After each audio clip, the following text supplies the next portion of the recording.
I'm Lee Laverack. I'm a self-employed luthier and backline technician, and I run Laverack Guitars, which is a guitar repair service, and custom built guitars and hand wound pickups. Being musically and mechanically minded and wanting to try and become a guitar shredder god, I got into electric guitars that way and found that there were a course in building electric guitars at the Leeds College of Music, which I started in 2000 to 2004, which gave me, it paired up the mechanical side of wanting to create things and music at the same time. So put them two things together, and then saw the course out through the end and decided after a while that I should make it a job. You don't have to go and study under a tutor to be able to build instruments. You know, you can find out other routes, and there's a lot of information out there. But going and doing the course in a regimented style with coursework and taking things step-by-step processes gives you a lot more of a foundation than just going out there and blindly trying. Although you can achieve it, it's definitely. Well, it's why I'm here today, really. Through repairing and making guitars, I got into the live aspect of it, on the road work, working with musicians and bands throughout tours and concerts and theatres. So that was it branched out. That was another aspect of the music industry which opened up for me as well. And so there's various roles involved.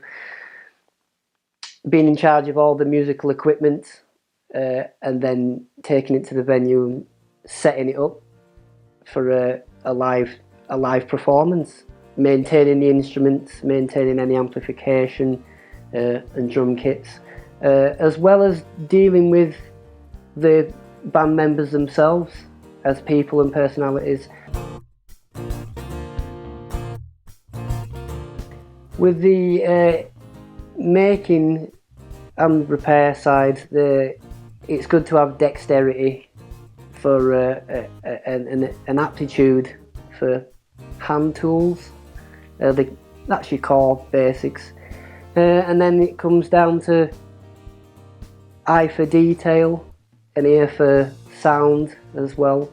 They're natural progressions. Obviously, working with instruments and music, sound is the end result, but there's much more to building a guitar than just wanting it to create a sound. There's also the craftsmanship of the style, the way things you join them together, different techniques to get the same result, and finding easier techniques to do that, and being able to overcome problems and learning from mistakes. If you've got the desire to do something, then that's your first starting point, and then all the other technical aspects will come naturally by that desire to want to do it. You'll want to go find out those processes. Playing in a couple of bands for about 17, 18 years, so and still going, obviously, because I'm not that old, but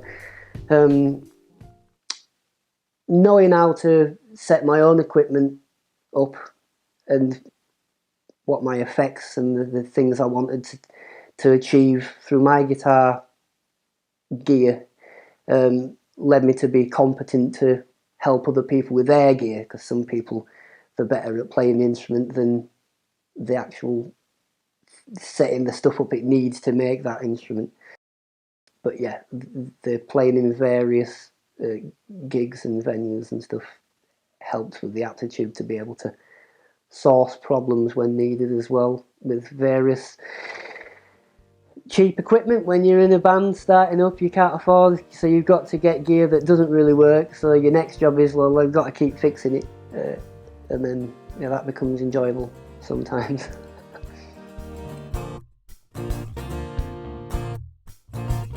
I class myself as freelance sole trader is what they call it in the tax business, which means that there's only really me to answer for.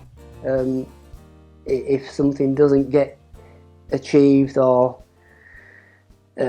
goals don't get met, then it's only myself that's responsible for it and not others, which is in itself a great responsibility. But I also, in the freelance side of things, you get then put under somebody's employ. You agree to take up a contract maybe, or a verbal agreement. So then you'll go and to that job and find out what needs to be done, what's required of you, and meet those requirements to the best you can, really. And then some people will keep you in their employ for a next job or a next job, and then you'll get passed on. Your name gets passed around, and other people want you for certain parts of the time. So you find out when you're available, and if you're available and you want to do it, and then apply from there and carry on. And very much a word of mouth then starts to roll on. On the touring guitar tech backline circuit, when you're working with multiple people, you very much have to be part of a team in order to get the goal achieved, which is to do the show, to make the audience go home happy. You do have to work together. You do have to be part of a team, and not just with your touring party. When you get to the venue, you have to be part of a team with the in-house technical crew. You have to work with them. The promotion side of the people there, you have to work with those, and any people that might want to come and do press or interviews with the band. That's still working as part of a team. I do like a lot of solitude when I'm repairing and making anything in my workshop. Obviously, I have to deal with customers and stuff, and I'm more than happy to spend a couple of hours talking about guitars, of course, or various design options and what that customer wants for their instrument. But then when it's time to tools in hand, it's like, I've got to switch off from as much as possible and be dedicated to that. I first started off taking it up as a job, as self-employed, by working from a very small area, no wider really than this workbench, and building up an arsenal of tools that as big as I could get in my workshop at the time, and then I expanded out to a larger place like this with some natural daylight. As you can see, was before I worked in a basement from home, which is possible. It's totally doable to go to work from home as long as you've got a nice floor space, and health and safety, is all thought out and planned. You can start off a simple operation. The more that you get into wanting to develop, you have to go on a larger sort of scale. Predominantly, my work is based in Leeds, here in my workshop, or my new build workshop. Leeds is a very vibrant place for music, so there's lots of guitar players and lots of musicians, so there's always a stream of work coming, and people that transition, that pass through the city, touring musicians that will come and get based in a show in Leeds and sometimes need a tech to work, or something that quickly needs fixing. So I've been on an occasion to pack a small, like a doctor's bag as it were, and go out and do on-site visits and repair some instruments there on location. A couple of different recording studios here and there. And then when it comes to the road work, then you could be placed anywhere from 15 miles down the road to 1,500 miles away. The job's still the same no matter where it is in the world. If the guitar needs this aspect into it, then you could be anywhere. But it's a bonus to be able to be fortunate to visit quite a few places with that side of it. Being in charge of my own direction of where I want to take it, being my own, I guess you could call it boss. That's the borderline thing, is being your own boss. That's a joy no matter what you do. And it's a curse as well, of course, because you can never quite switch off. And sometimes it goes past the point of being about a financial thing then. You want to earn the money and be employed, because we all need to earn money and that's what we do. But the creative side of it becomes more about just wanting to create, and the bonus is that you happen to get paid for doing it as well.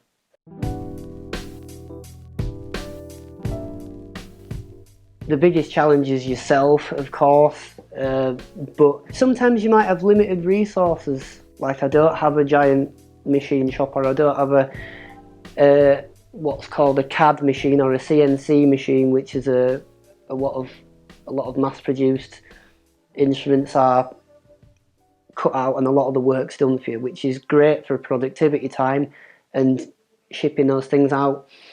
But you don't always have those at your disposal, or the funds to be able to get those machines and stuff. So it's about finding out ways to get to that process smooth and clean, using what you have, using the hand tools, and different methods of building. Finding easier, more effective ways to do that is a challenge. It's probably not a good work-life balance, because it just becomes your life. There's why I would encourage somebody to find their passion, whether it be in playing the music, making the device that makes the music, being the engineer that records the music, somebody who makes a microphone.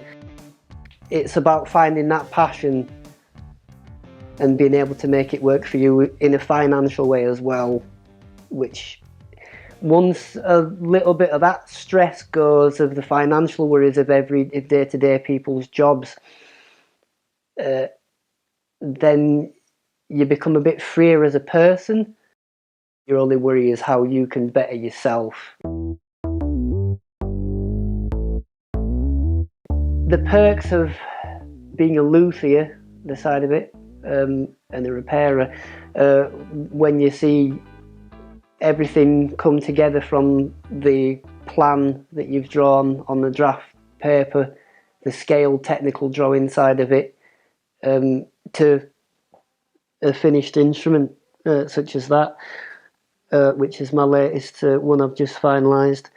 When it's all the parts are just all together how you want it, and it's visually stimulating as much as audio. Once it's strung and I play it, it's like I'm happy with it, so the customer is gonna, they're gonna hopefully think it's phenomenal, which so far to date is the feedback I've had.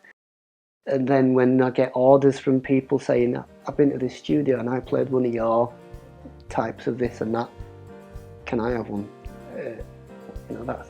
That's why I do it, really.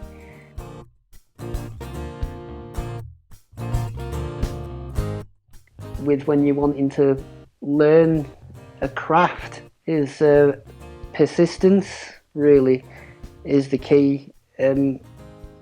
Just keep ploughing through those mistakes, make it again, be right with people and be nice with people, even if they're not nice with you, because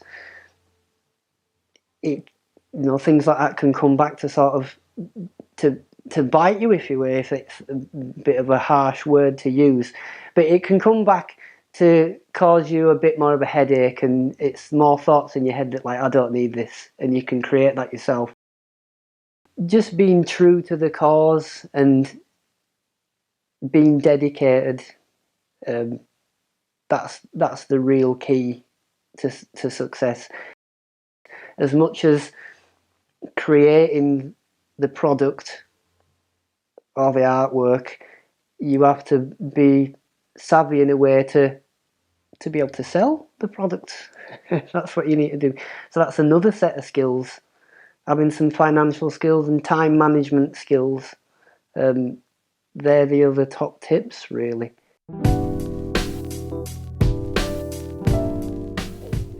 Leeds is definitely a thriving city musically, and it has been for way before I ever came, to reside upon its shores or whatever, but it's consistently been there for me when I've needed it. I've never been at a loss to go and find an event if I wanted to, and I'm not short of Leeds custom from musicians playing instruments and bands. It's earned its place on the worldwide map for sure. A lot of it's changed since when I were going in the DIY scene, but not vastly. And that's just natural because the city is a transient city because of its university population. It's always rolling, and then people stay, and then they'll make music, and it's been seen. People have come and have met in Leeds, whether they were doing music courses or not, and they've formed bands together because the opportunity's been there for them to play. The venues have been there, the people have been there promoting the shows on a professional, semi-professional, DIY, somebody's bedroom. So there's access for people to do it there, and then they've met there and gone on to be platinum selling artists and notoriety and world travellers. Music in soundtracks, in movies and television personalities.